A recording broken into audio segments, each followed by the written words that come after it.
Hola a todos, bienvenidos a esta clase sobre el desarrollo del capitalismo en Venezuela a partir de los años 80.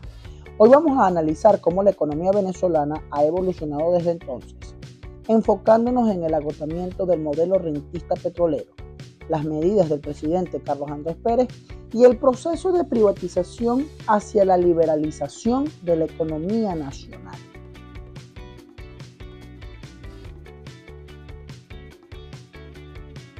Podemos comenzar con el desarrollo del capitalismo venezolano a partir de los años 80.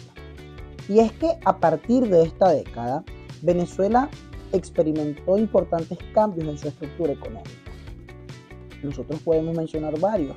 Entre ellos, hablemos de la crisis del modelo rentista. Y es que mucha gente cree que es algo reciente, pero viene desde hace muchas décadas. La economía venezolana, altamente dependiente de los ingresos petroleros, comenzó a mostrar signos de agotamiento, sobre todo con la caída de los precios del petróleo en los años 80, que provocó una crisis económica y social severa. La inflación en el país se disparó y Venezuela tuvo que enfrentar una creciente deuda externa terrible. También podemos hablar del capitalismo rentista. Y es que este fue un modelo que se caracterizaba por la dependencia del Estado en los ingresos petroleros para financiar el gasto público y el desarrollo económico.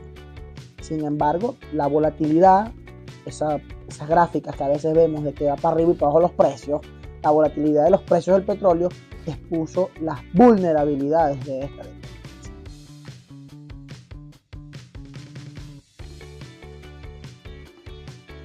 Vamos a hablar acerca de ese agotamiento del modelo rentista petrolero. Y es que el agotamiento de este modelo rentista petrolero se hizo evidente con la crisis económica de los años 80, la que se llamó década perdida. Primero, hablemos de lo que fue la deuda externa y el déficit fiscal. La caída de los ingresos petroleros llevó a un aumento de la deuda externa y un déficit fiscal insostenible totalmente. Además, podemos hablar también importante lo que fue la inflación y la devaluación. La inflación alcanzó niveles alarmantes y el bolívar sufrió varias devaluaciones afectando el poder adquisitivo de la población. El año 1989 será el año con mayor inflación de la historia de Venezuela hasta ese momento, ¿no? Luego ya bajó, pero es cosa de revisar. Luego también podemos hablar del estancamiento económico, dada la falta de diversificación y la dependencia del petróleo. También podemos hablar del estancamiento económico. La falta de diversificación económica y la dependencia del petróleo resultaron en un estancamiento económico y una disminución evidente de la inversión del extranjero en el país.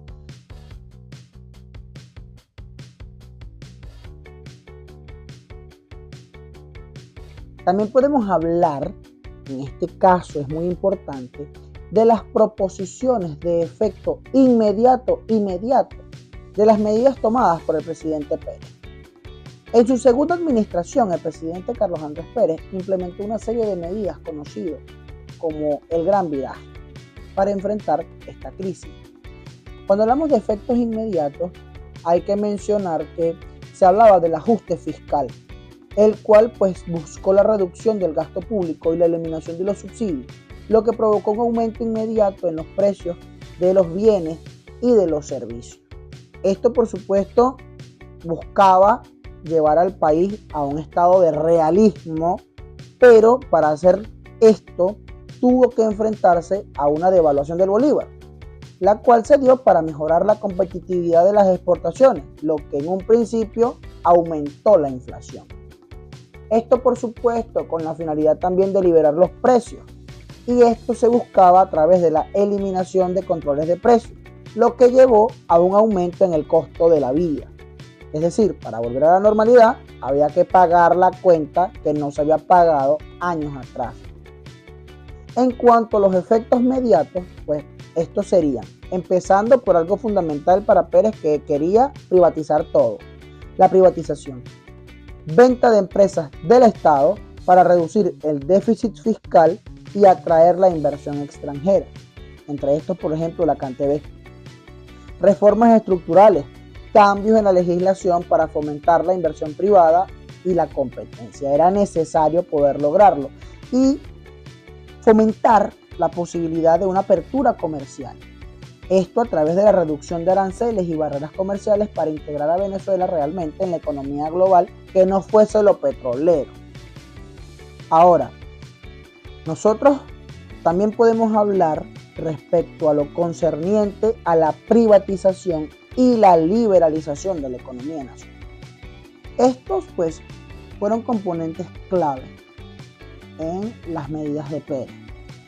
En cuanto a la privatización, pues hay que decir que empresas estatales en sectores como telecomunicaciones, ya mencionaba la CanTV, electricidad y siderurgia, fueron privatizadas para mejorar la eficiencia y reducir la pesada carga fiscal del Estado.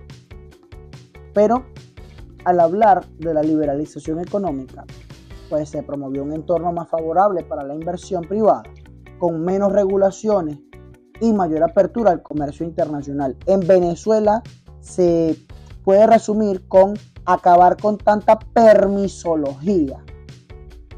En cuanto a los resultados, pues hay que decir que aunque estas medidas atrajeron inversión y modernizaron ciertos sectores, también generaron un altísimo descontento social debido al aumento del desempleo y la pobreza en un cortísimo plazo. Ahora bien, en resumen, podemos mencionar que el desarrollo del capitalismo en Venezuela desde 1980 ha estado marcado por la crisis del modelo rentista petrolero, desde allí hasta el momento en el que estamos nosotros en este 2024, puesto que durante la década del 2000 y parte de la década del 2010, al principio nada más, hubo grandes momentos del precio del petróleo, pero seguíamos sin diversificar. Hubo efectos inmediatos que impactaron profundamente a la sociedad venezolana en los 80 y realmente seguimos nosotros sin querer cambiar el modelo al entender lo que vivimos en los años 90 y en los años 2000.